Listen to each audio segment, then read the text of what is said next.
Okay, അപ്പോൾ നമ്മുടെ ഇന്നത്തെ ചോദ്യം എന്ന് പറയുന്നത് root of 26 square minus 24 square, അതായത് root of 26 square minus 24 square.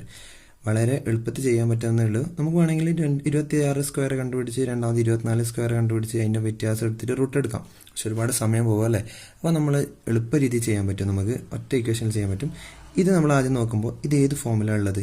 അതായത് ഫസ്റ്റ് ഒരു സ്ക്വയർ പിന്നെ വേറൊരു സ്ക്വയർ അല്ലേ.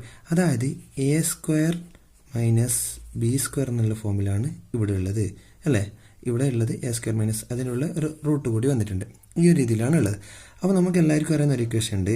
അതായത് A square minus B square എന്നത് എപ്പോഴും എന്തായിരിക്കും?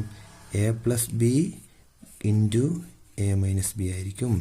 അപ്പോൾ നമ്മൾ എന്താക്കാൻ ഈ 26 സ്ക്വയർ മൈനസ് 24 സ്ക്വയറിന് അല്ലേ, എയുടെ സ്ഥാനത്ത് 26 ഉണ്ട്, ബിയുടെ സ്ഥാനത്ത് 24 ഉണ്ട്, മാറ്റി എഴുതുന്നു. അപ്പോൾ നമ്മൾ ചെയ്യേണ്ടത് എന്താ? 26 സ്ക്വയർ മൈനസ് 24 സ്ക്വയർ അല്ലേ. നമ്മൾ ക്വസ്റ്റ്യനിൽ തന്ന പോലെ റൂട്ടും ചെയ്യാം. അപ്പോൾ എന്ത് വരും? റൂട്ട് അതുപോലെ എഴുതി. പിന്നെ ഇത് A square minus B square form. അപ്പോൾ എന്ത് ചെയ്യണം?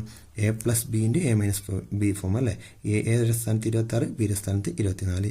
അപ്പോൾ A plus B 26 plus 24, A minus B 26 minus 24 അല്ലേ.